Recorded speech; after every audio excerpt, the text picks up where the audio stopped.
అనుదిన వాగ్దానం, daily promise.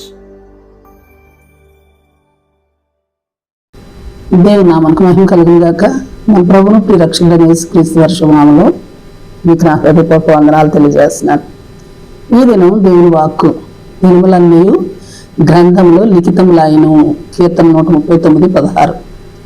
నేను పిండమునై ఉండగా నీ కన్నులు నన్ను చూచెను, నియమింపబడిన దినములో ఒకటైనను కాకమునిపే నా దినములన్నీ నీ గ్రంథములో లిఖితములాయను. శ్రేయిస్తున్నాడు. అద్భుతమైన విషయం ఏమంటే, పుట్టక మునిపే మనల్ని గూర్చి దేవుడు ఓ గ్రంథము ఉంచి దానిలో మన జీవితం అంతటిని గూర్చి వ్రాసి ఉంచుతా ఉన్నాడు. శ్రేయిస్తున్నాడు. దానిని యేసుక్రీస్తు వారు కూడా హెబ్రీ 10:7 గ్రంథపు చుట్టలో నన్ను గూర్చి వ్రాయబడిన ప్రకారము దేవాన్ని చిత్తం నెరవేర్చడానికి ఇదిగో నేను వచ్చి ఉన్నానంటిని అని చెబుతా ఉన్నారు. ఆ తర్వాత లూకాసు వార్త 24:44 మోషే ధర్మశాస్త్రంలోను ప్రవక్తల గ్రంథంలోను కీర్తనల్లోను నన్ను గూర్చి వ్రాయబడినవన్నీ మరి నెరవేరవలనని నేను మీ వద్ద ఉండినప్పుడు మీతో చెప్పిన మాటలు నెరవేరినవని వారితో చెప్పినట్లుగా మనం చూస్తున్నాం. అలాగే మలాకి 3:16 ఆయన నామమును స్మరించుచూ ఉండి వారికి జ్ఞాపకార్థంగా ఒక గ్రంథం ఆయన సముఖమునందు రాయబడినట్లుగా చూస్తున్నాం. 20:36 నీవు పుస్తకపు చుట్ట తీసుకుని నేను నీతో మాట్లాడిన దినము మొదలుకొని, అనగా యోషియా కాలమును మొదలుకొని నేటి వరకు ఇశ్రాయేలు వారిని గూర్చి యూదా వారిని గూర్చి సమస్త జన్మలను గూర్చి నేను నీతో మాట్లాడిన మాటలన్నిటినీ దానిలో వ్రాయివు అని చెప్పాడు దేవుడు. 10వ ప్రజలందరూ వినినట్లు ఇర్మియా చెప్పిన మాటలను గ్రంథంలో నుండి చదివి వినిపించినట్లుగా చూస్తున్నాం.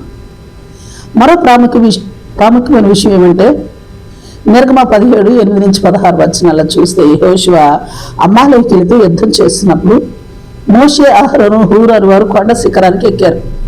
మోషే తన చెయ్యి పైకెత్తినప్పుడు ఇశ్రాయేలీయులు గెలిచారు. మోషే తన చెయ్యి దింపినప్పుడు అమాలేకీయులు గెలిచారు.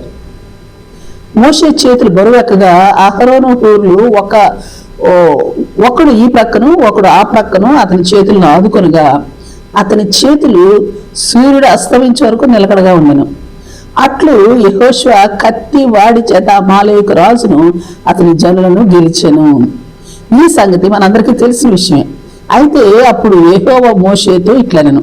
14వ నేను అమాలేకీయుల పేరు ఆకాశం కింద ఉండకుండా బొత్తిగా తుడిచివేదును గనుక జ్ఞాపకార్థముగా గ్రంథంలో దాన్ని రాసి యెహోషువకు వినిపించమని చెప్పాడు దేవుడు.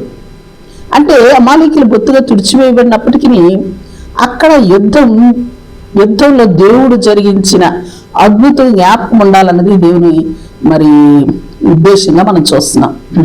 2 కొరింథీ 5:10 చూస్తే, తాను జరిగించిన క్రియ చొప్పున అవి మంచివైనను సరే చెడ్డవైనను సరే దేహంతో జరిగించిన వాటి ఫలము ప్రతి వాడును పొందినట్లు మనమందరము క్రీస్తు న్యాయపీఠం ఎదుట ప్రత్యక్షం కావలేను.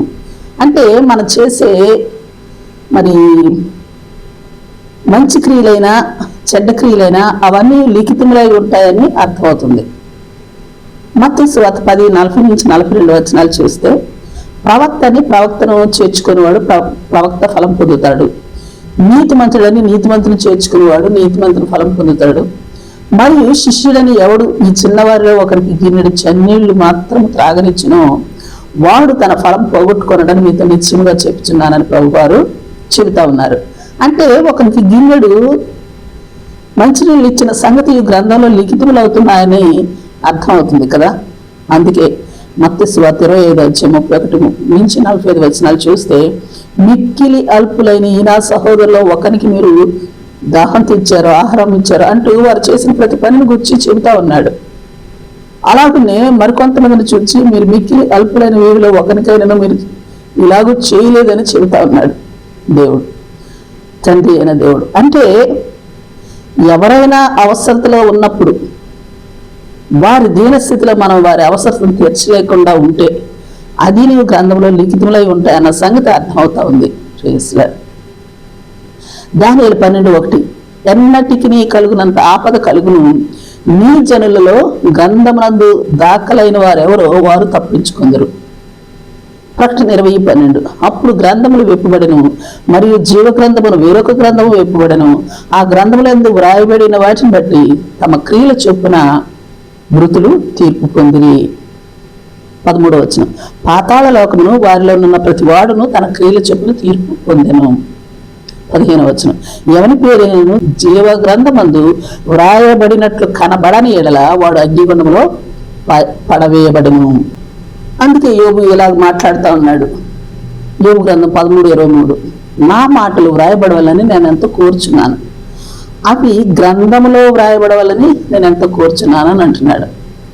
ఈ లేఖన భాగం అన్నింటినీ చూసినట్లయినా దేవుడు మన తల్లి గర్భములో పిండముగా ఉన్నప్పుడే మన జీవితాన్ని గ్రంథంలో రాసి ఉంచినట్లును, మనం పుట్టిన పిదప మన ప్రతి ఈవెంటు కొరకును, మన ప్రతి మూమెంట్ కొరకును కూడా ఓ గ్రంథం, ఆ గ్రంథంలో ప్రతి విషయం లిఖించబడతా ఉన్నాయి.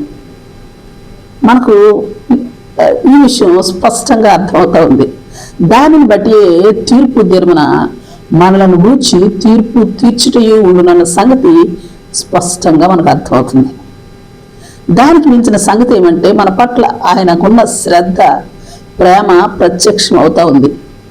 కీర్తన 139:17లో మనలను గూర్చి ఆయన తలంపులు ఎంత ప్రియమైనవిగాను, గొప్పవిగాను, లెక్కకు మించినవిగాను, ఇసుక కంటే ఎక్కువై ఉన్నవని దావీదు గమనించి తెలియచేయటం మనం చూస్తున్నాం. Praise Lord. అందుకే మనమును ఆయన ఇచ్చిన రక్షణ భయముతోనూ వణుకుతోనూ కాపాడుకుంటూ ఆయన ప్రేమను దాటిపోకుండా, ఆయన తీర్పులోనికి నడిపించబడకుండా జాగ్రత్త పడదుముగాక. ఆమె. Praise Lord. ప్రార్థన చేసుకుందాం. ప్రేమ కలిగిన మా పరలోకపు తండ్రి, నీ పరిశుద్ధ నామమునకు స్తుతులు, స్తోత్రాలు. దేవా, మీరు నా పట్ల, మా పట్ల చూపుతున్న శ్రద్ధ, ప్రేమలను బట్టి మీకు స్తుతులు అర్పిస్తూ, మా ప్రతి ఈవెంట్లోనూ ప్రతి మూమెంట్ నిన్ను తృప్తిపరిచి నీకు మహిమ తెచ్చినదిగా ఉండునట్లును, మీరు చేసిన ప్రతి ఈవెంట్, ప్రతి మూమెంట్ మా జీవితాల్లో జ్ఞాపకార్థంగా ఉండునట్లు మా హృదయాల్లో లిఖించుకున్న వారమే ఎల్లవేళలా కృతజ్ఞతతోనూ ఆరాధనాభావంతోనూ మేము జీవించినట్లు కృపాభాగ్యాన్ని నాకు అనుగ్రహించమని ప్రార్థిస్తూ యేసు నామములో అడిగి వేడుకొంచున్నాం తండ్రి. ఆమేన్. ఆమేన్. Praise Lord. రేపు మరొక వాగ్దానంతో మనం కలుసుకుందాం. ప్రతిరోజు ఉదయం ఈ కార్యక్రమాన్ని వీక్షించగలరు. తిరిగి మళ్ళా రేపు ఉదయం కలుసుకుందాం. దేవుడు మిమ్మల్ని దీవించును గాక.